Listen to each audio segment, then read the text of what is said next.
Welcome to r/entitled people, where we share stories from your lives about people who think the rules don't apply to them and they should get what they want. Thank you, friends, for subscribing to the channel and for so many likes. And today we have 3 great stories, so subscribe, hit the like button, and let's begin. The first story: confrontation with a Karen neighbor over Wi-Fi. The second story: the collapse of an internet startup. The third story: neighbor's driveway expansion leads to property dispute. The first story is: Karen neighbor demanded that we turn off our Wi-Fi. Context: for the past 3 years, only one internet provider was allowed in our subdivision, which I'll be referring to as SHville. The HOA of SHville was bribed by this corporation so that they can throw some sick policy that'll boost the sales and subscriptions of said internet service provider. Rumor has it that the bribes the HOA president received over the years were enough to buy a ranch in another province. It wasn't confirmed, but I think it's bull. Ralphie Tulfo is some guy on YouTube who profits off the problems of Filipinos with no class and too poor to go handle their issues in court. Not really a fan of the guy. Piso: Wi-Fi is like a vending machine, but it gives you 10 minutes of internet in exchange for a peso. The story: maybe I was around 12 to 13 when this all happened, but it kinda effed me up. Not that severely, but still effed me up. A few days before this, our piso Wi-Fi was delivered and a few people, my brother, some of Mum's friends, and some staff were fixing it up. They were installing SH. That's it, that's all I know. All I did to help was make iced tea. It took them a good 8 hours or so. They had to do it 7 times because a few others bought a piso Wi-Fi too, and they were the suppliers. And they did our house last. The last thing they needed to install was the antenna, and Mr. Henry, Mum's friend, offered to do it. Cool. He's perfect for the job. He's not scared of heights and he knows what he's doing. After Mr. Henry, fake name, installed the antenna, he chit-chatted with us, said we were in business, and joked about how we're sucking up everyone's internet signal. He's a funny man. I want to tell you guys that we weren't the first family who had this in our SHville. It's very common here in the Philippines. And then it was that day, my first ever encounter with a Karen. That day was raging hot.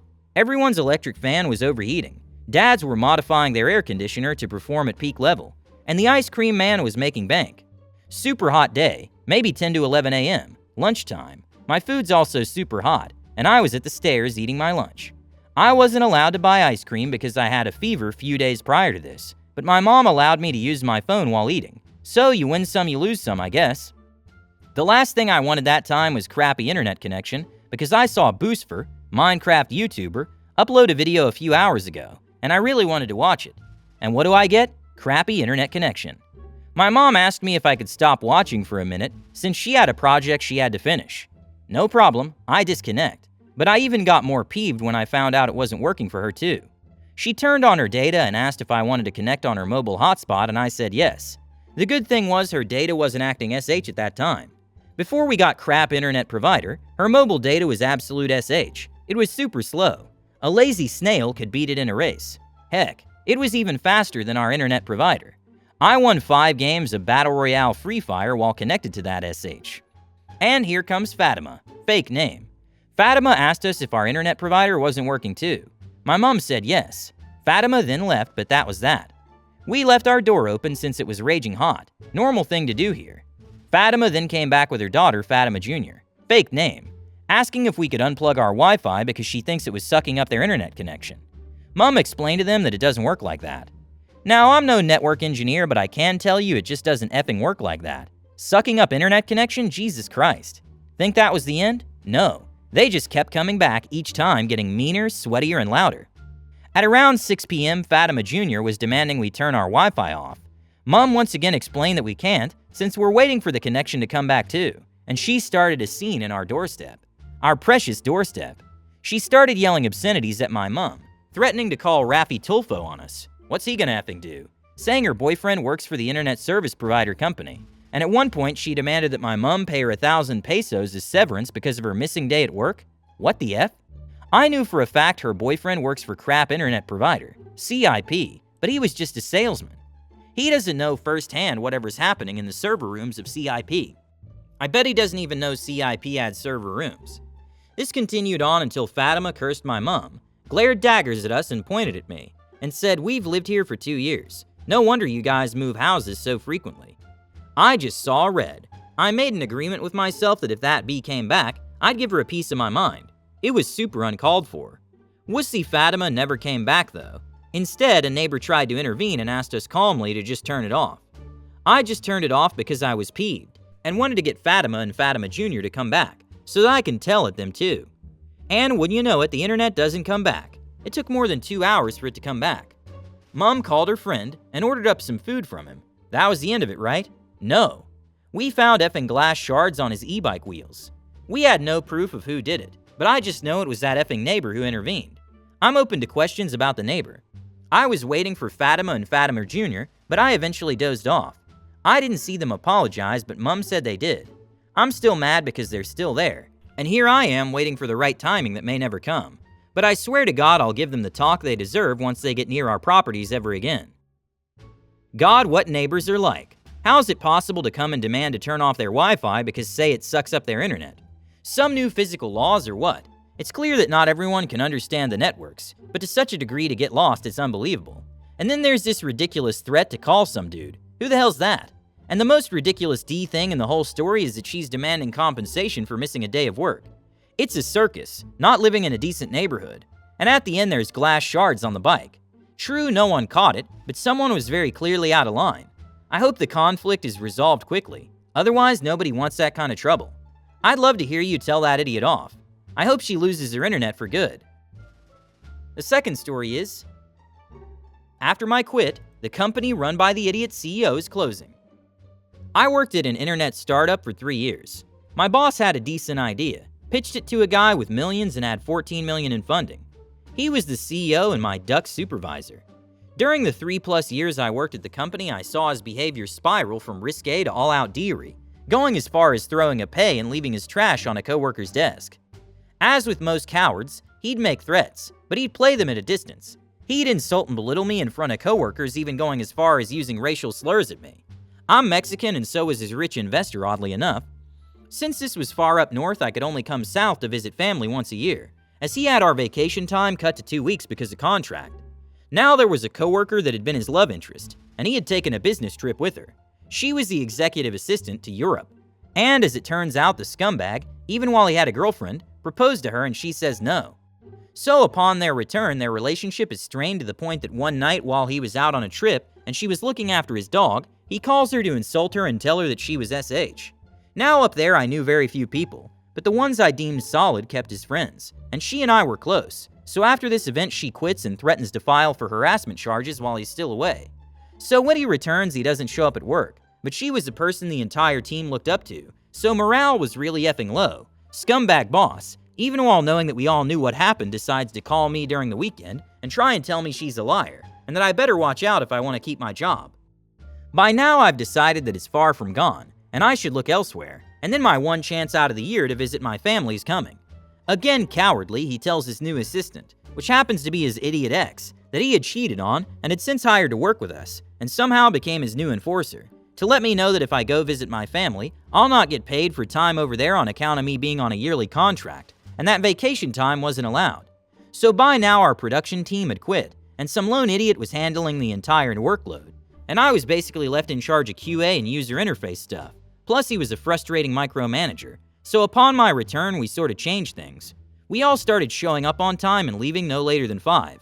This effed up things for him because a boss regains consciousness after 2 p.m., and he'd usually show up at 4 or 5, and would expect everybody to stay working late in his effed up schedule, but no dice.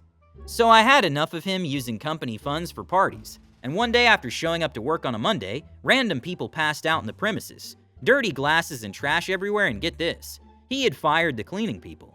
I gave my 2 weeks notice. Thing was, when I left, quite a few people followed me, and he knew that it would set him back. We walked and we've never felt more busy. So a few years later, the one cheerleader dude that he had left, and who was his party buddy, finally bumped heads with him and quit, writing my former boss an email that could only be described as written by someone with Stockholm Syndrome. He for some reason decided to CC myself, plus a few of the people that he'd let down too. But it was then that I decided to lay bare everything, and even my former boss enforcer ex-girlfriend who somehow remained in the company. I explained to my coworker who it was that had left the trash on his desk, that while dating the enforcer chick, he proposed to my friend, how company funds were probably being diverted into his party habit, The whole works. I just went scorched earth nuclear on that son of a bee. Anybody who was lefty moved on not long after that, and from what I understand, my ex-boss is now broke as I write this. The company had to close because after 4 years of partying and having nothing to show for it, due to manic mood swings, feature sep and C-blocking each and every effort of sales by the team, his funding was pulled. He had essentially killed my dream of living up north, but in the end I'm happy knowing that his dream is now dead too. Karma may not hit instantly, but when it does, go grab yourself some popcorn. Oh my goodness, I'm having such a wonderful time reading this story. It's an indescribable pleasure to watch the self-centered idiots who are in charge of the company to get what they deserve. This master criminal couldn't even hide his meanness and unprofessionalism until he saw how his own greed and stupidity ruined his company. And here he was, the selfish and flawed type, thinking he could control people like toy dolls, just because he had tons of money. But his villainy has finally found its limit. I fully support you, author, in your decision to walk away from this evil tyrant. You made the right choice, and now, looking at his failure, you can only smile and feel satisfied. This boss deserved every nasty word that was said to him, and every consequence of his own cruelty and stupidity. I hope he's now enjoying the fruits of his own downfall. The third story is, neighbor offered my mom $1 for part of her property after expanding his driveway into part of her front yard. This might be the wrong place for this. It's a combo of entitlement and general terribleness. My 74-year-old mom's neighbor, mid-60s male, decided he needed a bigger driveway so it could fit 4 cars, including the ones belonging to his 2 children who no longer lived there. My mom somewhat reluctantly agreed, under the condition that she pay for everything built over the property line and maintain the right to remove our build on top of the unreasonably large driveway. A few years went by. The neighbors wanted to sell the house and asked my mom to sell him the part of the property he had built onto, the part which she had also paid for $1. When she said no, all hell broke loose. He started showing up at her house with a video camera screaming at her for being a cruel woman who didn't want him to see his kids. There's a permit, street parking, and all residents on the block have 2 parking passes, and you can request up to 6 temporary guest parking passes. Eventually, she decided to have a surveyor come to determine the property line, and built a fence to keep him and his family away from her. When workers started pulling up the part of the driveway on her side of the property line, it got even more aggressive and ridiculous. His wife showed up crying over how they can live without the extra driveway space. They started strategically parking their cars to make it as difficult on the workers as possible. They threatened to report the workers to ICE despite having no knowledge of the immigration status of the workers. In response, they rather hilariously pulled up everything around and under the son's car, so only the tires were still on the driveway. Then the son showed up at the door and told my mom, "I made my first $1 million and I'm going to buy the house and make your life miserable." One day I was in the backyard and the guy was leaning over the fence and yelled, "F you." When I turned around, he said, "Oh, I'm so sorry. I thought you were your mother." They eventually sold the house for nearly $500K under asking. The new neighbors are lovely. This story fills my heart with bitterness and sympathy for your mother, who found herself in such an unpleasant situation due to the greed and inhumanity of her neighbors.